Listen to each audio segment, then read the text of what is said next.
Okay, so the Sunnah, we said, is the second source of Sharia law, and we want to provide a definition for the Sunnah.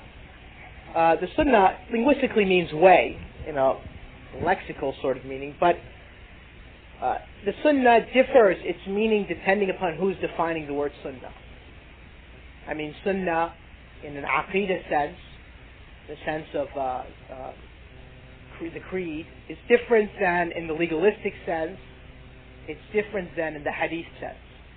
And since we're discussing Usool al-Fiqh, the definition which we want to be aware of regarding the word Sunnah is that, is what is given on page 11 of your booklet, that the Sunnah, it comprises the statements of the Prophet ﷺ, his deeds and his acquiescence or his approval of the statements and deeds of others. So the Sunnah, therefore, is three matters in a legalistic sense: his statements, his deeds, and his approvals. Alright. Now, for the scholars of hadith, those who are studying hadith, okay, they add in the Sunnah his descriptions. I mean, in other words, descriptions of the Prophet.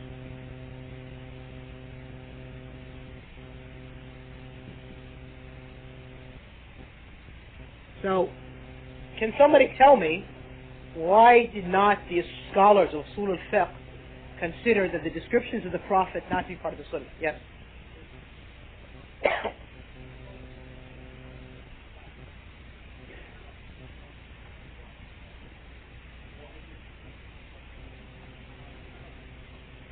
That's correct. Abdullah?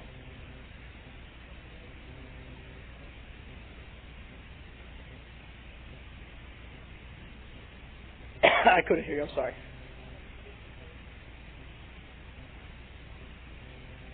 Right.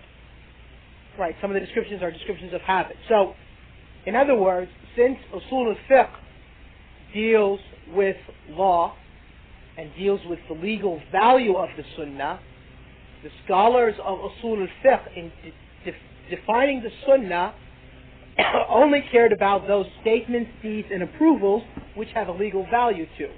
But the descriptions of the Prophet, as Umar explained, like his complexion, his height, likewise his habits, they're not concerned with that. The scholars of Hadith, who are trying to gather the sum total of everything related to the life of the Prophet Muhammad ﷺ, are concerned with that. And so therefore, in a legalistic sense, the Sunnah is only regarding these three matters. Question or comment? So can I repeat what? Oh, three things, yes. Statements of the Prophet, the deeds of the Prophet, and his approval. Descriptions of the Prophet. This is not considered from the Sunnah in a legalistic sense. Okay. Now, the Sunnah, in the legalistic sense, and even in the non-legalistic sense, has come to us, has been transmitted to us in two ways. That which is mutawatir, and that which is ahad. And it's the same definition which we use for the recitations of the Qur'an. So who remembers what the word mutawatir, or can give me a definition of the word mutawatir? Yes? Right, but it's, okay, that's part of the definition. It was conveyed by a group, okay, yeah. Yes? Right, so much so that, okay, that's the last part of the definition, right, but we're missing some ingredients in between. There's no room, right, there's no possibility of that it was a lie was initiated and spread, okay, or that an error was made in transmission. I mean, for instance, if somebody comes to you and tells you something, and he heard it from one person, it's possible that person lied to him. And so therefore what he's transmitting is a lie. And likewise, a group of people might witness something like a car accident, but they might transmit it in such a way that they may make an error. In other words, what they witnessed, or what they described that they saw, really is not what they saw, what occurred. Not that they had intended to lie, but they made an error in transmission. So the mutawatir transmission is such that so many people have transmitted from the Prophet through each link of the transmission that it precludes a possibility of having a lie being transmitted or an error in the transmission. And so therefore it has to end with something that they either heard the Prophet say something or they saw. It has to be something which goes back to the senses. Saw him do something, sallallahu alaihi wasallam, and the brother who mentioned what it benefits, it gives us knowledge of the strength of the knowledge which is necessary knowledge. In other words, knowledge that you don't have to put a proof for. You don't have to put a deduction or reasoning for, like something which we gain from the five senses. I touch something, I touch a plate, a pot, right? It's hot, okay? I don't have to prove to myself why my hand hurts. No, because the knowledge is necessary, right? Okay? I'm sitting in a course in calculus, and they give me some sort of theorem, okay? I have to prove why that actually is true. It's an acquired knowledge. All right, now with that, so therefore the sunnah is of two degrees. The ahad sunnah, okay, doesn't have that strength as the mutawatir. And so since the ahad sunnah such, we are required to prove that the ahad sunnah actually was said by the Prophet ﷺ, or the deed was done by the Prophet ﷺ, or the approval was given by the Prophet ﷺ. And so therefore the ahad sunnah comes into the categories of sahih, or valid, or authentic, they can translate it, and hasan, which is good, and also da'if, which is weak. And within each category there are subcategories. The sahih and the hasan provide a foundation by which it passes that degree whereby which we can have certain amount of plausibility that the Prophet ﷺ said it, did it, or approved it, so we can base our religion upon it. While the da'if does not reach that criterion set, and so therefore we do not have that type of of plausibility or probability that the Prophet ﷺ said, did, or approved it, and so therefore we cannot base our religious behavior upon that. Now, as a result, the issues of mustalah al-hadith, the issues of investigating into the chain of narration, the issues of the narrators and the various strengths and weaknesses of different narrators, that science known as mustalah al-hadith or hadith methodology is actually one of the sciences of Usool al-Fiqh. Even though if you study it, you'll study it as a separate subject, its roots lie in Usool al-Fiqh. And unfortunately the course doesn't allow us to go into some of these issues. However, though, there are two texts which I'd like to mention now, because I'm afraid I'll forget at the end of the class when I will mention some other texts, which provide, I think, a basic introduction to the topic of Mustalah Hadith, which you can refer to. They're existing in the English language. The best text is by Muhammad Mustafa al-Azami. It's printed in the United States, and it's something like an introduction to Hadith, an introduction, I think this is the title, to Hadith methodology and literature. Somebody knows the title of that. And literature. Huh? That's the studies in early Hadith literature is another one, but I think this one is also methodology and literature. Anyway, it's a small book. It's maybe 100 or so pages by Muhammad Mustafa al-Azami, and it's printed in the United States. And that's the best book, I think, that is available in the English language that I'm aware of. The second book is something which was released maybe a year or so ago here in the United Kingdom by Suhaib Hassan, and it's like an introduction to Hadith something. The Introduction to Science of Hadith is the title of it. Introduction to Science of Hadith, something like that.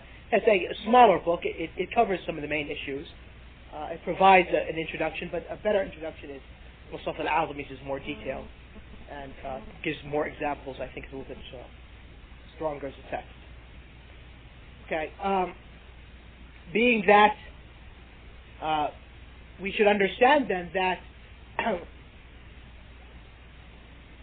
in terms of the legal value, though, of these three matters, the statements of the Prophet, the deeds and his approvals, these three aspects of the Sunnah are not of the same legal value. In other words, the value of his statements is much stronger than the value of his deeds, which is much stronger than the value of his approvals. And for that reason, when we come to the acts of the Prophet ﷺ, there's a different way of dealing with them than we deal with his statements, for example. The statements of the Prophet are understood to be commands and prohibitions for us. And it's our responsibility to follow and to comply to those commands and prohibitions based on the various verses in the Qur'an which command us to obey the Prophet ﷺ. There's a total of about 33 passages in the Qur'an. Moreover, there are many statements of the Prophet ﷺ in which he has commanded us to follow him and has linked obedience to him to that it entails obedience to Allah. And that to disobey him is to disobey Allah. However, when we come to the deeds of the Prophet ﷺ, what are the values of his deeds? What do his deeds represent?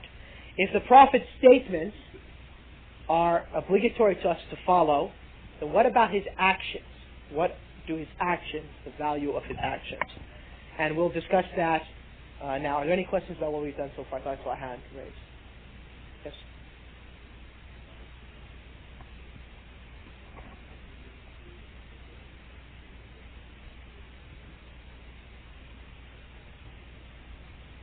Yeah, for some of the Da'if hadith, because this category, which we call Da'if or weak, goes up to even the fabricated and the spurious. Okay, that's all considered under the grouping of Da'if. So that which we know to be a lie against the Prophet ﷺ, obviously there's no knowledge value to it.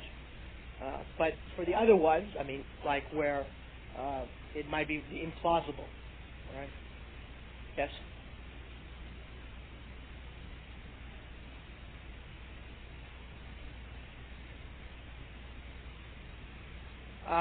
Yes, there's two issues here. Sometimes Da'if hadith, because we're talking about, I think one problem that sometimes people fail to understand is that when we're judging a hadith as Sahih, Hasan or Da'if, we're not judging its contents matter, alright, which is known as the actual text. What we're doing is we're judging the chain of narrators. Okay, that's what we're judging as Sahih, Hasan or Da'if. So you might have two chains. Let's say this is chain A and this is chain B. Alright? Chain B might be weak and has this content. Chain A might have the same contents matter, but the narrators are stronger. So then the Da'if hadith would be raised to a Hasan because in view of the second chain of narrators, which strengthens that. Alright? What was the other we mentioned? What was the question again? Oh, acting upon it, right. Well, the scholars have a difference of opinion concerning the value of the weak hadith. Some scholars permit its use in what is known as the fada'il, or the virtuous acts. In other words, if there is an act which says that if a person does such and such, he will receive such and such reward.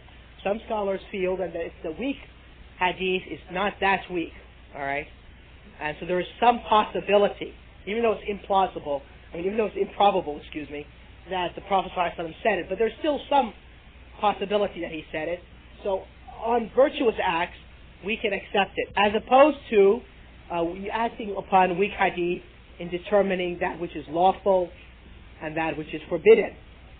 Because over here, there must be a degree of certitude. Alright? And so they say for the virtuous acts, if we can accept them based upon three stipulations. The first stipulation is that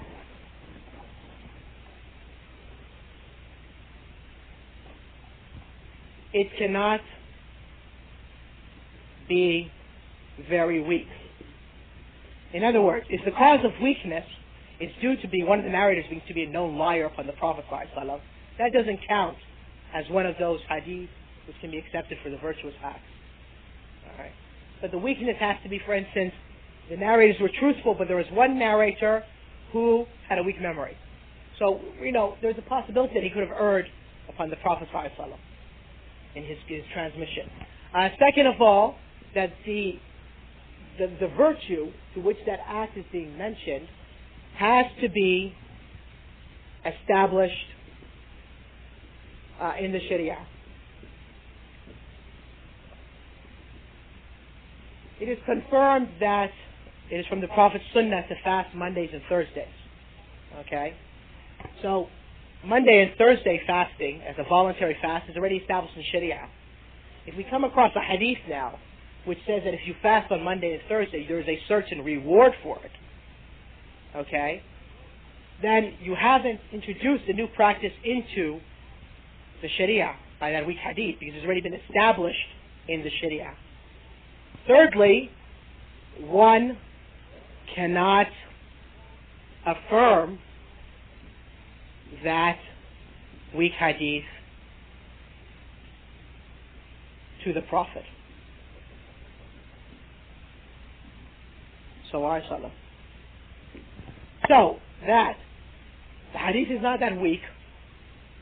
What it gives a virtue for, some sort of rewarded mentions, right, or protection, that act has already been established in the Sharia by authentic evidences.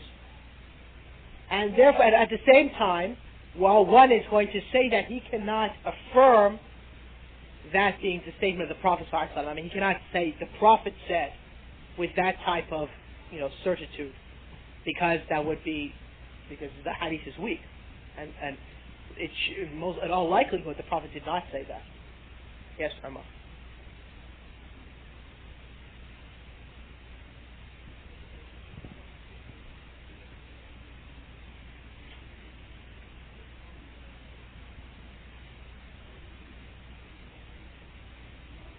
Not really, but okay. Excellent. All right.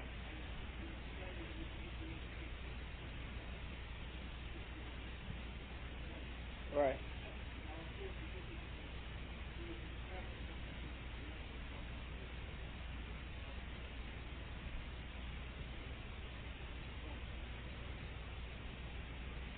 But that's not what we're talking about. We're talking about the virtuous act, which refer to that if you fast on Monday, such and such reward you'll have.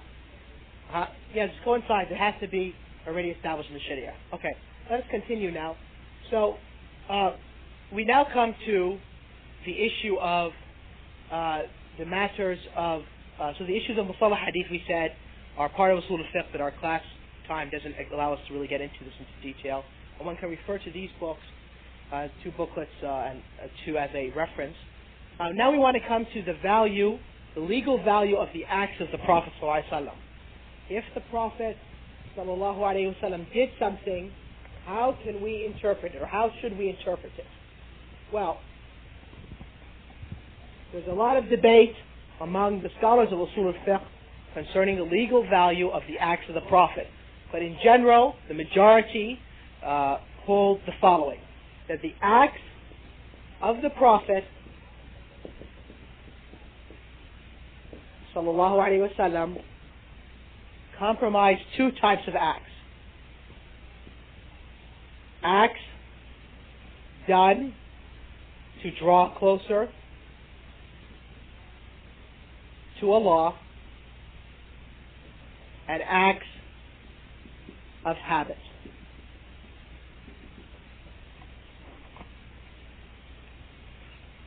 Acts done to draw closer to Allah, and acts of habit.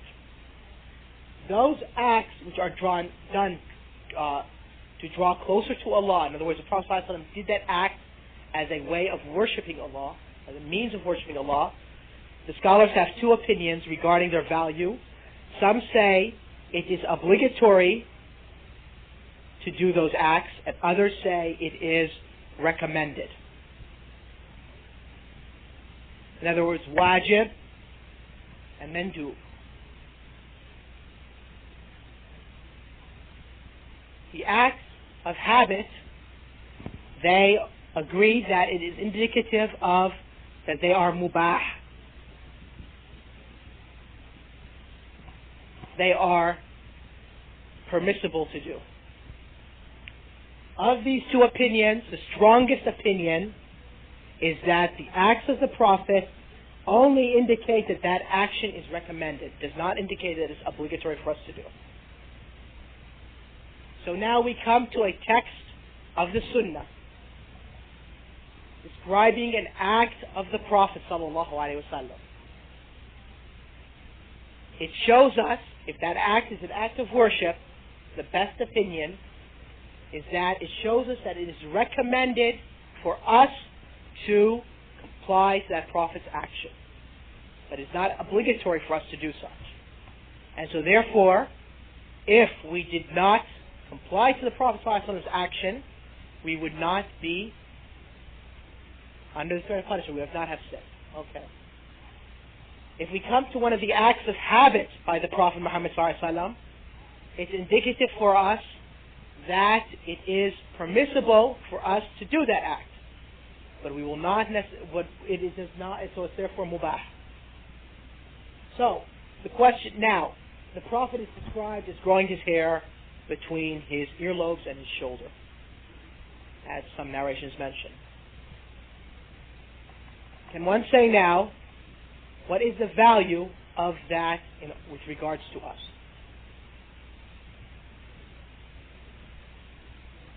Well, I mean,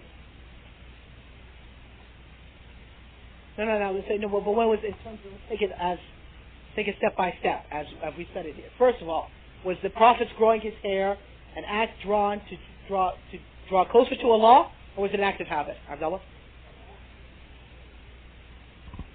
That's true. We need to look at the total supportive evidences. But let's say that's just all the evidences we have right then and there.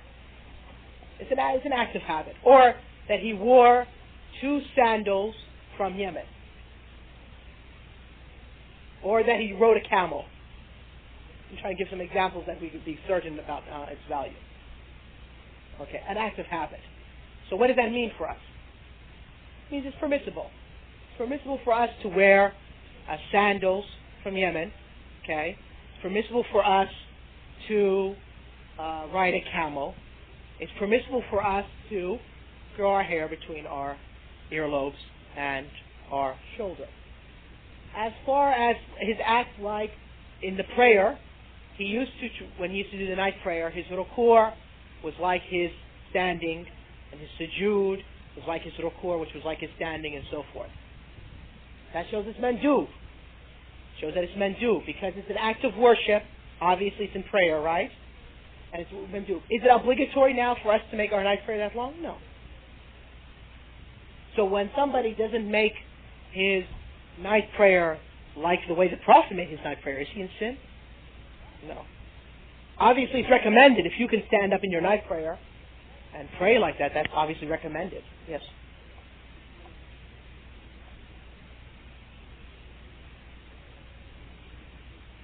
I mean, their opinion's very weak, but it exists. That's why I mentioned it. Okay. But I mean, the strongest opinions, indeed the overwhelming majority of the scholars of Usool al-Fiqh hold it to be recommended. Just a very few divergent voices hold it as obligatory. Now, the acts of mubah, these acts of habit, comes the next question. Okay, if I emulate the Prophet in these acts of habit, if I emulate the Prophet in those acts of habit of his, so I grow my hair long between my earlobes and my shoulder, I wear a turban on my head, I wear certain garments like the Prophet wore, okay, an izar, for instance. Will I receive a reward for that? This is the next question. Okay, so if you emulate the Prophet sallallahu alaihi wasallam in this, do you receive a reward? And the scholars have differed. One group of scholars say that you receive a reward only for your intention to follow the Prophet. I mean, while you're not receiving a reward for the growth of your hair, right, or for your wearing of the sandals, or for your wearing of the izar, or for eating certain foods that he ate, you're receiving a reward for your love of the Prophet and for your desire, your motive to follow him. But the act itself is permissible, so you do not receive a reward for it. And the other opinion is that you receive no reward. But the first opinion is stronger. That the act, the motive of love of the Prophet Muhammad ﷺ, the motive of trying to emulate him in his behavior, this is what is rewarded from Allah, by Allah, not the actual compliance to a certain act. Yes? Yes. Yes, because you're drawing closer to Allah by trying to resemble Him in your behavior. And that's what worship is, to try to draw closer to Allah. As opposed to an act of habit, which you just do, right, because it's just a human need. So there's no reward. I mean, in terms of majority minority, I don't know. But I mean, the strongest opinion is that you do receive a reward for your intent to emulate him for the love of the Prophet ﷺ.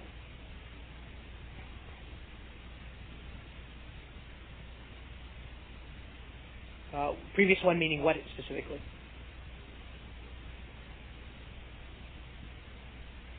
Yeah, that's what we're talking about, these acts of habit.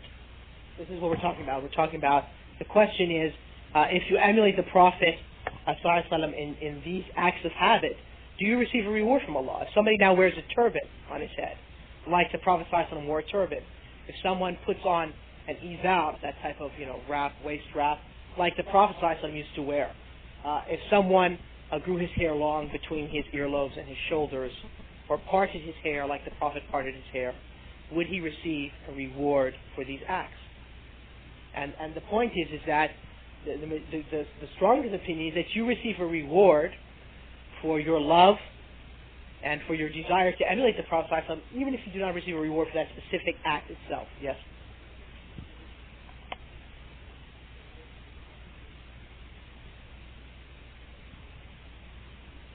Okay, we're going to come to that in a second, the approvals of the Prophet ﷺ. Right now we're just dealing with his acts. Any questions on the acts? Yes, back there.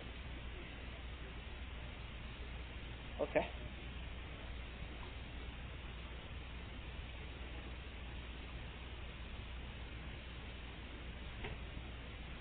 If the da'if hadith, right, deals with what we call the fada'il, or the virtuous acts, alright, and it fulfills those three conditions mentioned by the scholars, that the weakness of the hadith is not greatly, it's not very weak. In other words, it's not a fabricated hadith.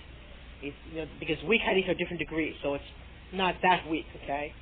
2, that virtuous act already has been established in the Sharia by other authentic evidences. 3, one does not believe, or one does not affirms out of certitude that the Prophet ﷺ said such words. Then, according to one party of scholars, you can act upon it. No, it becomes weak. We're talking about weak hadith. If it's hasan, it's past that. Yes.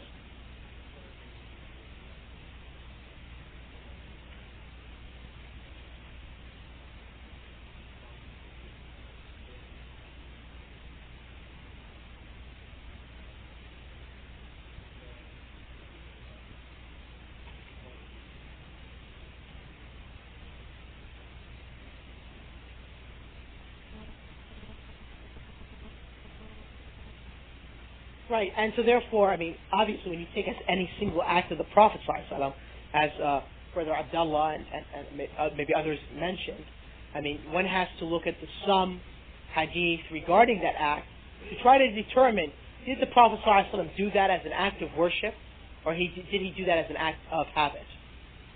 That the Prophet ﷺ had acts of habit, right, that he did not intend by legislation for the Ummah, it's something which we cannot, deny.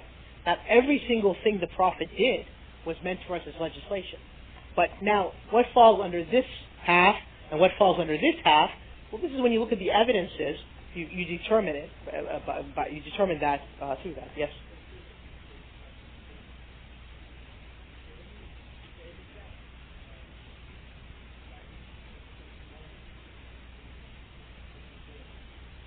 Okay. Yeah. And as we finish the discussion of the Sunnah and the Ijma', we will come to discussion of the interpretation of the sources of law. And one of the subjects we'll discuss in there are what is the value of a command and what is the value of a prohibition, whether that is found in the Qur'an or the Hadith. Alright, so that's like a coming class. We'll be discussing commands and prohibitions. Allah commands us something, right? The Prophet commands us something by one of his statements, obviously, right? So Allah prohibits from us something. The Prophet ﷺ prohibits us from something. What is the value of that? Does that command indicate that it's obligatory, or does that command indicate that it's recommended?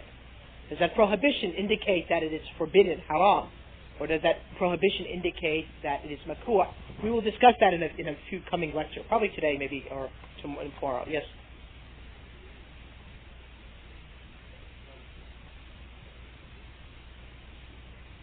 I don't know. We'll find out when we get there. So, okay.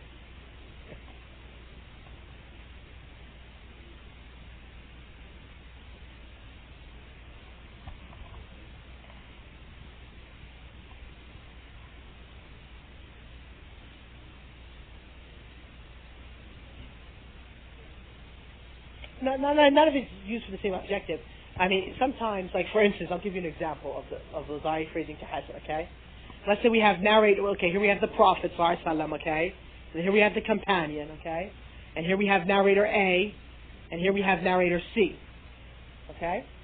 Now, where's narrator B? Oh, he's unknown. So therefore, this hadith is considered weak because narrator B could be the greatest liar on the face of the earth, could be someone who's completely trustworthy, okay? Could be someone who's trustworthy but of weak memory, right? So we would grade this hadith as weak because we do not. The chain is broken, okay?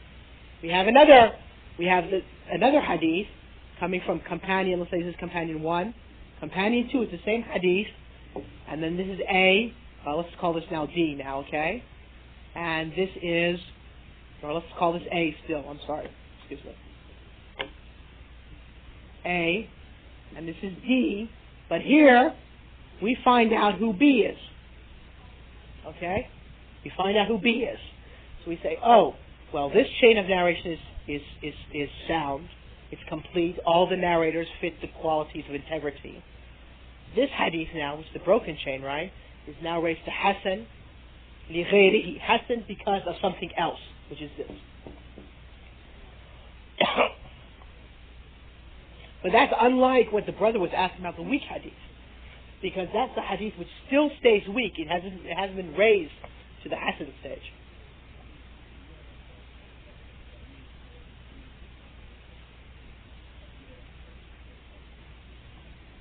I don't know of a hadith that the meaning is 100% correct and changes the fabric with it. This one? So this one be, I mean, on its own merit, this is sahih. And this was initially da'if, but because of this one, right, it has now become Hasan because of this, or Hasan li ghayrihi. Inshallah, maybe the third time we do Musalah hadith. So let's just, yes.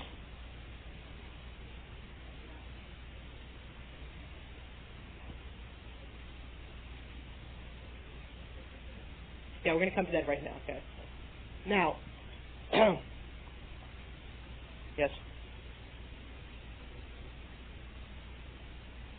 Narrators. There's not a minimum number, but usually the least number is 3, usually. I mean, in terms of the books that are compiled, usually the least number is like 3 between them and the Prophet ﷺ. Like Imam Ahmed, you might find 3 between him and the Prophet ﷺ, for example. Okay, now let us discuss one type of issue concerning the acts of the Prophet ﷺ.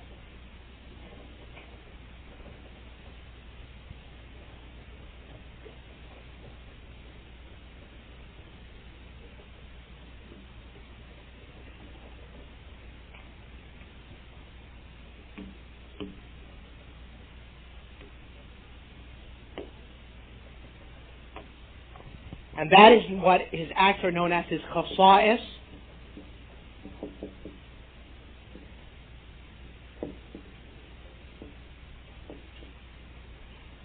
The Prophet's khasa'is, or his unique characteristics.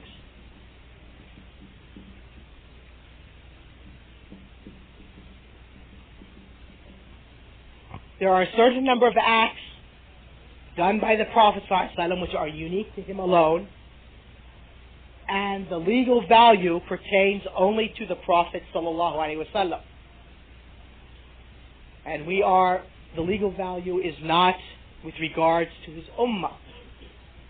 An example would be the incumbency of praying at night. It was required for the Prophet to pray at night. But for us it's not, yes? Initially it was, but then it was abrogated. But I mean, the point is, for now, as for us, it is not obligatory to pray at night. And so therefore, the Prophet ﷺ has a number of unique characteristics. One is his permissibility for him to marry more than 4 women.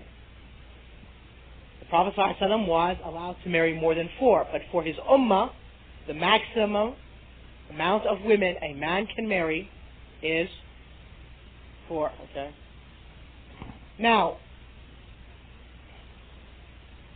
these unique characteristics normally are found in the books of fiqh, in Kitab al-Nikah. I mean, if somebody wants to find now a listing of the unique characteristics of the Prophet ﷺ, open any fiqh textbook, look in the book of marriage, and you will usually find a list of the unique characteristics of the Prophet ﷺ, and that is because the majority of the unique characteristics of the Prophet ﷺ pertains to matters of marriage. And so therefore the scholars of fiqh usually, in terms of those fiqh books which are medium-sized texts or larger texts, will list them there. But when we come to an act of the Prophet ﷺ, how should we interpret it? Should we interpret it as an act which is particular for him, or should we interpret it as an act which is intended for the ummah?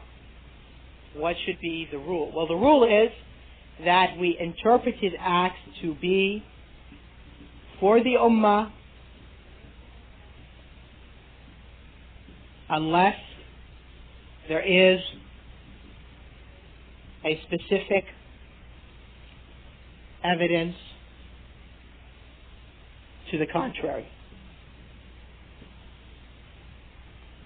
When the Prophet does something, we should interpret it that the legislative value is for the ummah as a whole, unless there's a specific evidence to the contrary. One example would be when the Prophet ﷺ used to do something which was known as al-Wisal in fasting. And what that meant was that he used to continue the fast from the night until the day. When some of his companions wanted to emulate the Prophet ﷺ in that act, he forbade them and said, I spend the evening with my Lord, just as a rough translation, and he feeds me and gives me drink. So in other words, the Prophet ﷺ and there's a difference as to what it meant that he feeds him and gives him drink. Some people say that it's a spiritual type of nourishment which the Prophet ﷺ would be able to sustain without having to rely upon actually physically or eating or drinking. But I mean, irrespective of that, the point is that here is a clear indication in this hadith where the Prophet ﷺ explains that this act of al-Wisal was for him alone. All right. So when we come to an act of the Prophet ﷺ, we are to understand it that it's for the ummah as a whole, unless there's a specific evidence to the contrary that it belongs to him. Now, there comes one matter which we need to discuss regarding the acts of the Prophet ﷺ. Even though we will be discussing later on, inshallah, regarding when we have conflicting evidences, how to deal with them, this is sometimes best just to deal with this one aspect of that topic at this point. And that is when we have a statement of the Prophet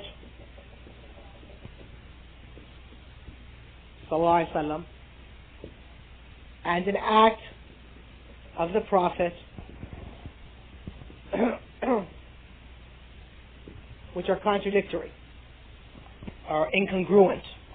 There's no way that we can interpret the two in a way that we can act upon both the statement and the action. So how do we deal with it in this case? Well, in this case, we take his statement to apply to the ummah, and we take his act to apply to him alone. Statement of the Prophet ﷺ is conveyed to us by a correct chain of act of the Prophet ﷺ is conveyed to us by a correct chain of transmission. The statement and the act cannot be reconciled. We try all the different ways of reconciling the statement and the act, like if one general, one is specific, one is abrogating, one has been the abrogator and the abrogating text. None of these fit. So what are we going to do here? Well, we take the statement of the Prophet ﷺ to apply to the ummah, and we take the act of the Prophet ﷺ to apply to him alone. And if you look at your handout on this brief essay of Usool al-Fiqh, on pages 18 and 19, right there in the center of the booklet, it says, for example, when the Prophet's statement is incongruous with his deed, his statement is given precedence over his deed. This is because his statement represents either a command or a prohibition to his ummah. In this case, his deed is interpreted to be a unique ruling specific for him alone.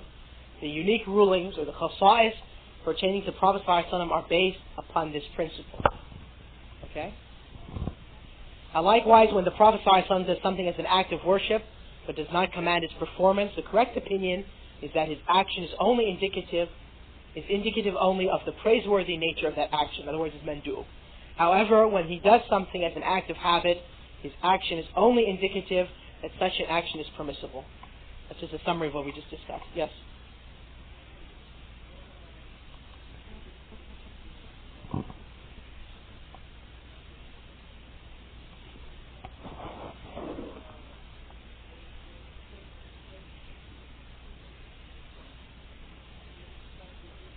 Yeah.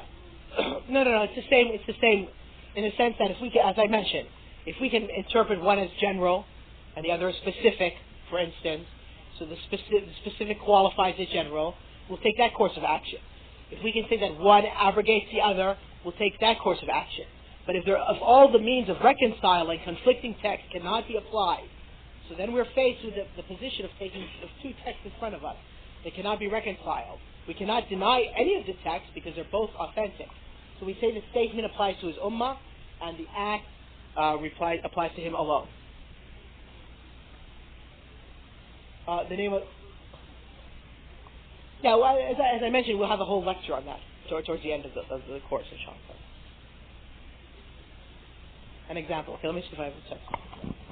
One of the problems with Usool al-Fiqh, unlike Mustalah al-Hadith, is that a lot of their principles have no valid examples. So that's just a fact.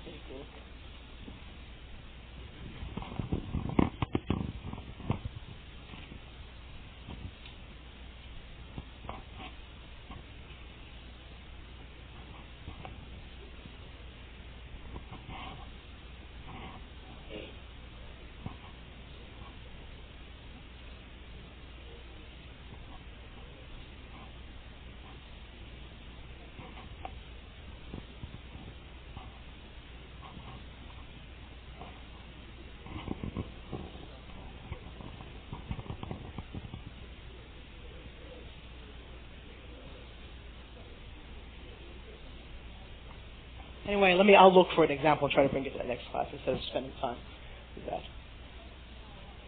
Okay, let us now come to, we have about, how much time do we have before? 5 minutes? Okay, 5 minutes. We have a little time.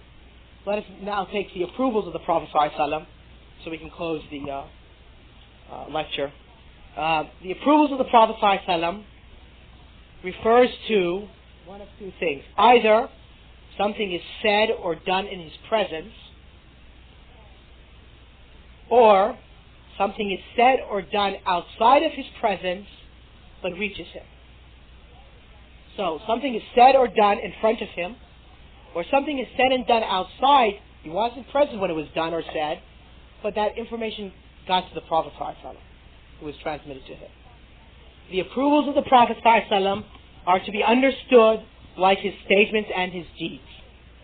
If his approval of a statement is like him saying it himself, and his approval of a deed is like him doing that act himself. Moreover, in interpreting the approvals of the Prophet ﷺ, we look at to what was he approving. If he was approving something to be forbidden, then we understand that that matter is haram. If we understand for him to approve of something as makruh, disliked or blameworthy, we understand that that is then therefore blameworthy. If he approves something as mubah, then therefore we understand that to be permissible or mubah. If he approves something to be mustahab or mandub, recommended, we understand that to be recommended. And if he approves something to be obligatory, we understand that that is obligatory. So, in terms of the approval, we look at the approval as either a statement or a deed, depending upon what the Prophet ﷺ was approving. Was he approving a statement or was he approving a deed? Moreover, the legal value of that statement or deed in terms of what are the 5 categories does it fall into, wajib, mandub, mubah, makruh, and haram, depends upon what was the Prophet approving. And so therefore it can fall into any of these 5 categories. And that was summarized, again, on page 19. The statements and deeds acknowledged by the Prophet ﷺ are to be judged as permissible or otherwise in view of the manner in which he acknowledged such. Okay, are there any questions regarding the Sunnah of the Prophet ﷺ? Yes.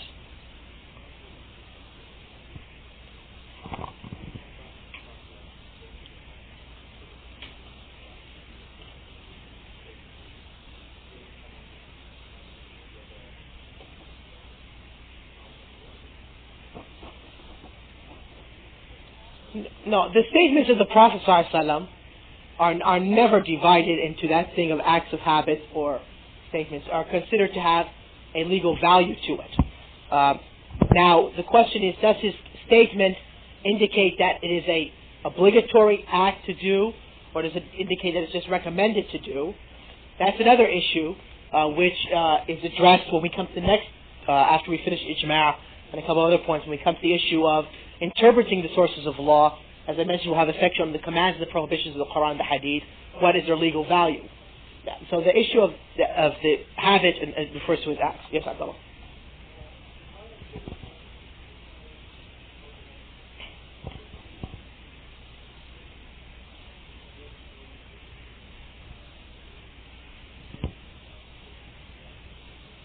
The acts of the Prophet ﷺ. The acts. Yes, the majority of the scholars hold the latter view. Few voices amongst the scholars of Usool al-Fiqh hold it obligatory for us to comply to his actions.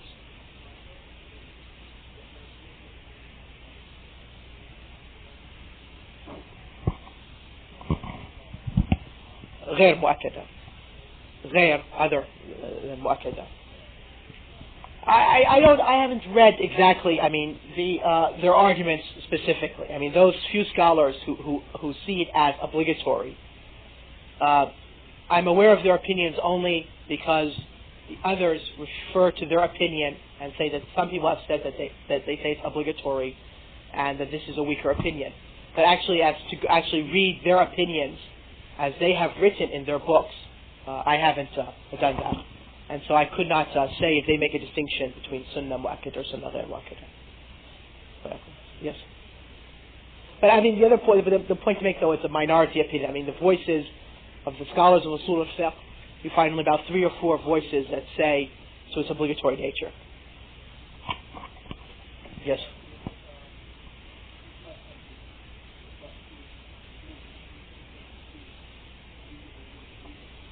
Yes.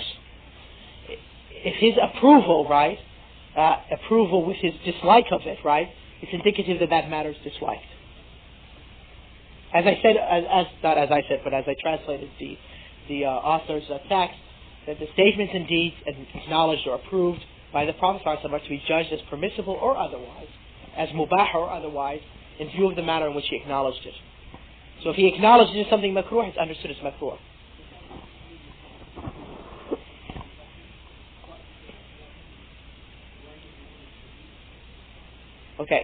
initially, right, remember, what do we say about the makruh? The makruh is permissible to do, but it's better to leave, right? So you do get a reward for leaving it. Yes.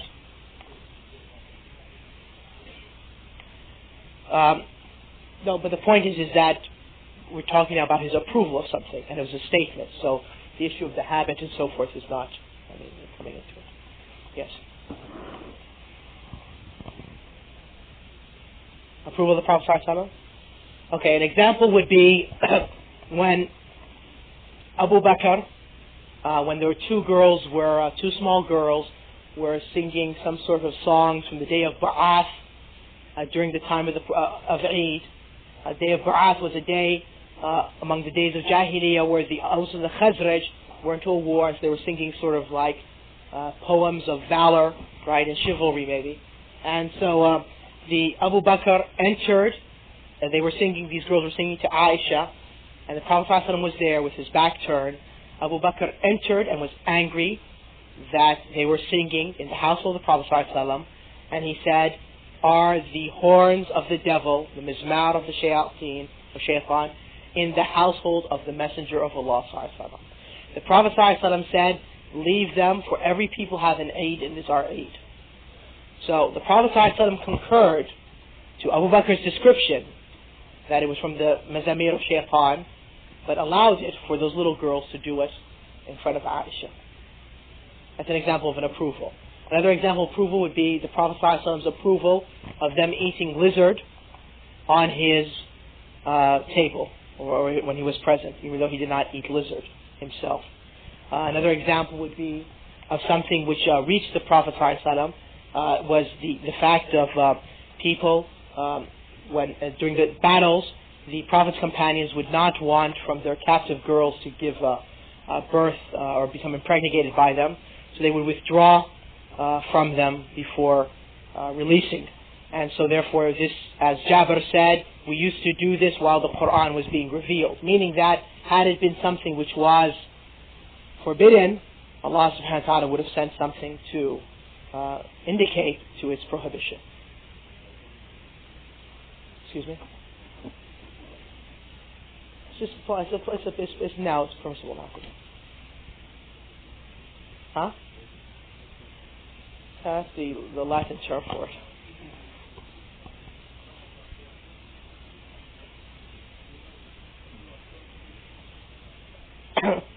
Yes, I think you.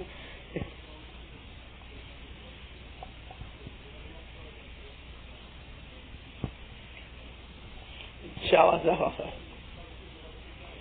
that's true.